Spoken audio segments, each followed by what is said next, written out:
الرحمن الرحیم لکه ملګری تاسو ټول ته پته ده چې د ورتله سي میاشتې نه د میج د افغان بارډر مسایل روان دي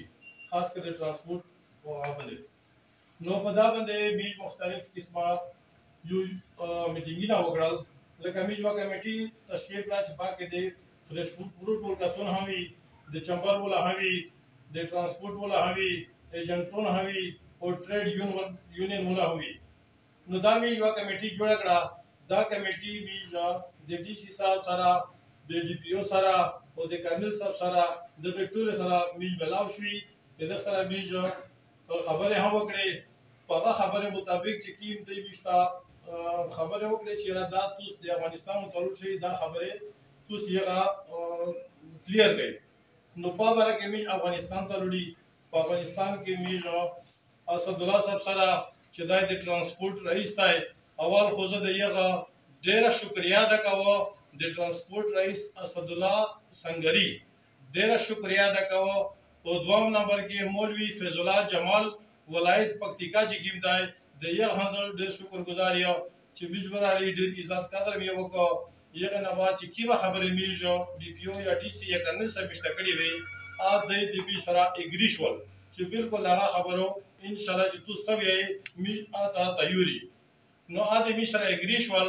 اج کله میج بارډر ته وروستل آمنے سامنے د میج د پاکستان او د افغانستان دام سره آمنے سامنے کړل نو پته کې میج ډي سي صاحب چې ډي سي صاحب ډېر پاورفل ځون ته وی چې زه ډېر پاورفل سره یم یغه میشنه صفا انکار وکړ چې زه پدا کې تاسو سره هیڅ هیلپ نشکړای خاص کر بیا اسد الله صاحب چې کوم د افغانستان ول ترانسپورټ رئیس و یغه ورته چې عام ساده کاغذ ولیکي چې د پاکستان د ترانسپورټ او تجربه ورشي د افغانستان د ترانسپورټ آینده د پرو د مسایل نوي نو دا صرف پته چې عام یو ستام نه د سره لیکو یو بل څه نه لیکو صرف یو عام ساده کاغذ ولیکي چې مقصد چې بیش توس په مانس کې دا خبره اګری شي نو د صفه انکار وکړ میشته ډېر افسوس ودرېد چې ډي سي صاحب اخر د بیش سره طویل درجه تای کې ویر ظلم کې د خو پکروډینا په عربینا نقصانینا وشول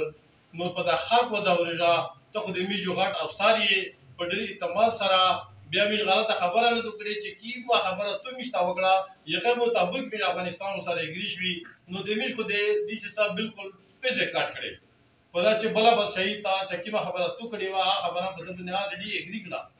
نو وس میج د ډي سي صاحب نه انتهایی خفای چې اخر میش څه ګناه کړی دی میش په بال بچ باندې رحم وکا او په دا بارډر باندې رحم وکا څومره در بدري خل د لوی پریشانی تسختی اخر د میش کی علاج دی څو کی چې مقصد د میش په دا باندې څه ګناه کړی دی اخر نو زه نور وجدي خبره خونه ته تاکو خو خاص کر د میش تا چې څه مسایل جوړ کړ دا ډي سي صاحب